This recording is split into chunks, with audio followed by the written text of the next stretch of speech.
سجدہ کن اعضاء پر کرنا چاہیے، یعنی سجدے میں کون کون سے حصے زمین پر ٹکنا چاہیے؟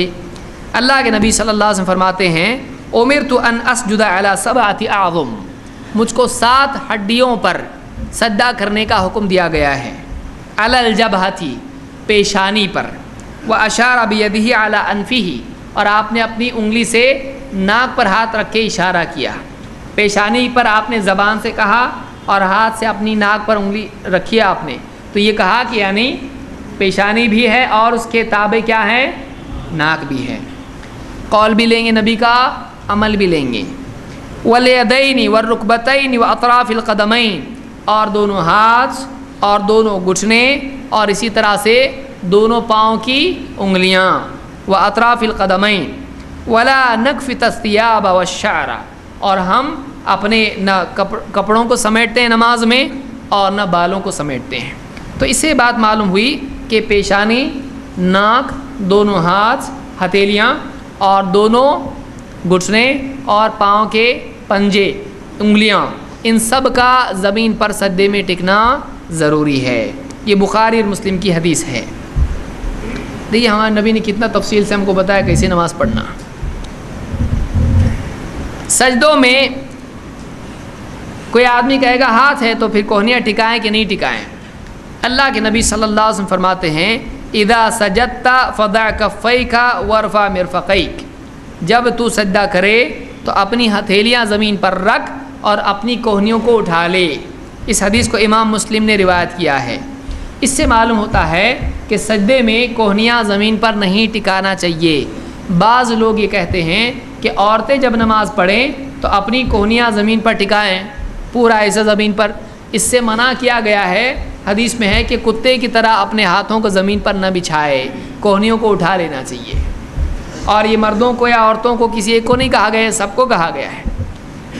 تو اس سے معلوم ہوتا ہے کہ نماز میں ہتھیلیاں زمین پر ٹکائیں لیکن کوہنیاں زمین سے، کوہنی کس کو بولتے ہیں؟ اس کو کوہنی بولتے ہیں، یہ کوہنی ہے، تو کوہنیوں کو زمین سے اٹھا لینا چاہیے۔ یہ مسلم کی حدیث ہے۔ سجدے میں کیا کرے؟ علقمہ ابن وائل اپنے والد سے روایت کرتے ہیں، کہتے ہیں کہ ان النبی صلی اللہ علیہ وسلم کان اذا سجد ضم اصابعہ، اللہ کے نبی صلی اللہ علیہ وسلم جب سجدہ کرتے اپنی انگلیوں کو سمیٹ لیتے، اپنی انگلیوں کو سمیٹ لیتے۔ معلوم ہوا کہ سجدے میں انگلیوں کو کیا کرنا چاہیے؟ سمیٹ لینا چاہیے۔ انگلیاں پھیلا کے سجدہ نہیں کرنا چاہیے۔ سجدے میں زمین پر ہاتھ رکھ رہے ہیں آپ، انگلیاں جوڑ دیں، سمیٹ لیں۔ اس کو ابن خزیمہ، ابن حبان اور حاکم نے روایت کیا اور صحیح روایت ہے۔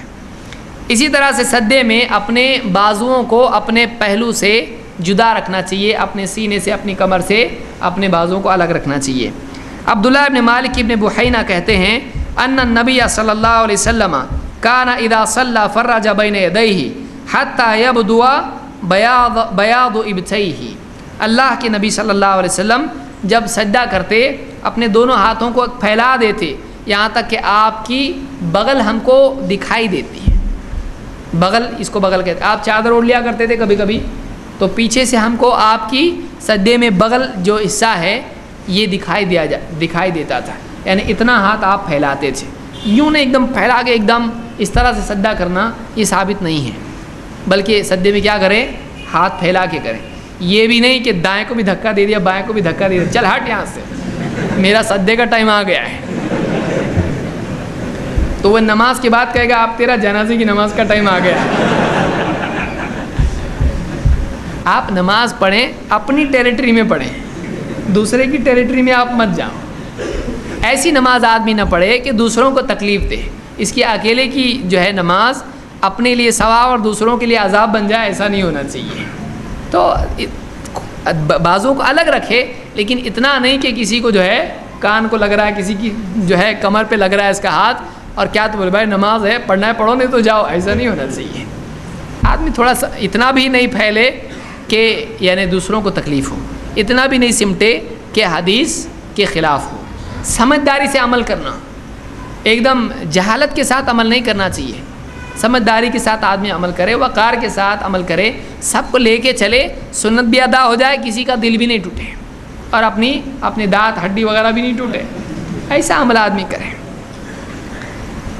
تو اس حدیث سے یہ بخاری اور مسلم کی حدیث ہے، بخاری اور مسلم کی حدیث ہے۔ ہاتھوں کا سجدے میں اپنی ہتھیلیوں کو کہاں رکھیں؟ کان کے پاس بھی رکھ سکتا ہے، یعنی دونوں ہاتھوں کے بیچ میں سجدہ کرنا، یا ہاتھوں کو سجدے میں کندھے کے برابر بھی رکھ سکتا ہے۔ ابو حمید الساعدی کی حدیث میں ہے، کہتے ان نبی صلی اللہ علیہ وسلم کان اذا سجد امکن انفہ وجبہتہ من الارض، اللہ کے نبی صلی اللہ علیہ وسلم جب سجدہ کرتے تو اپنی ناک اور اپنی پیشانی زمین پر ٹکاتے، اور ونحى یدیہ عن جنبیہ ووضع کفیہ حذو منکبیہ، اپنے یعنی ہاتھوں کو اپنے پہلو سے جدا رکھتے ہیں اور اپنے دونوں ہاتھ کو ہتھیلیوں کو ووضع کفیہ حذو منکبیہ اپنے کندھوں کے برابر رکھتے تھے، یعنی ایسا سجدہ کرے کہ دونوں ہاتھیں کندھوں کے برابر نیچے پرپینڈیکولر اس طرح سے ہو جائے، یعنی عمودی طور پر اس طرح سے ہو جائے۔ یہ ترمذی کی روایت ہے اور صحیح ہے۔ اسی طرح سے وائل بن حجر رضی اللہ تعالیٰ سے روایت ہے کہ انہ رأى النبی صلی اللہ علیہ وسلم رفع یدیہ حین دخل فی الصلاۃ کبر، نماز میں داخل ہوتے وقت میں آپ نے تکبیر کہی اور ہاتھ اٹھائے، فحمام حیال اذنیہ، کان تک بتایا حمام نے، ثم التحف بثوبہ، پھر آپ نے کپڑا اپنا لپیٹ لیا، ثم وضع یدہ الیمنی علی الیسری، پھر اپنا دایاں ہاتھ بائیں پر باندھا، فلما اراد ان یرکع اخرج یدیہ من الثوب، آپ نے جب رکوع کا ارادہ کیا تو دونوں ہاتھ باہر نکالے، ثم رفعہما ثم کبر، پھر ہاتھ اٹھا کر آپ نے رفع الیدین کیا، فرکع، پھر رکوع کیا، تکبیر کہہ کے آپ نے رکوع کیا، فلما قال سمع اللہ لمن حمدہ رفع یدیہ، جب سمع اللہ لمن حمدہ کہا رفع الیدین کیا، فلما سجد بین کفیہ، جب آپ نے سجدہ کیا تو دونوں ہتھیلیوں کے بیچ میں سر رکھا، سجدہ آپ کا دونوں کے بیچ میں تھا۔ یہ روایت مسلم کی ہے۔ معلوم ہوا کہ دونوں ہاتھوں کے بیچ میں سر رکھنا بھی سجدے میں سنت ہے، ایسا بھی چلے گا ویسا بھی کرے گا۔ اب پاؤں کی انگلیاں کیسی ہوں سجدے میں؟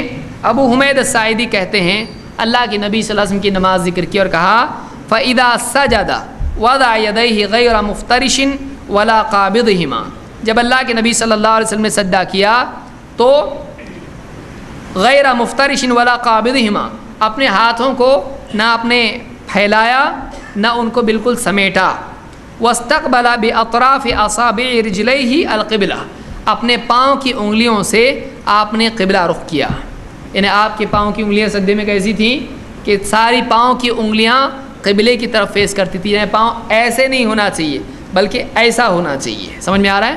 اپنے قدم کو ایسا رکھنا چاہیے، ایڑیاں کھڑے کر کے، قدموں کو کھڑے کر کے ایڑیاں اوپر ہوں اور پاؤں کی انگلیاں قبلے کی طرف ہونا چاہیے۔ تو یہ بخاری کی روایت ہے۔ اسی طرح سے سجدے میں ایڑیوں کو جوڑنے کی بھی حدیث ملتی ہے۔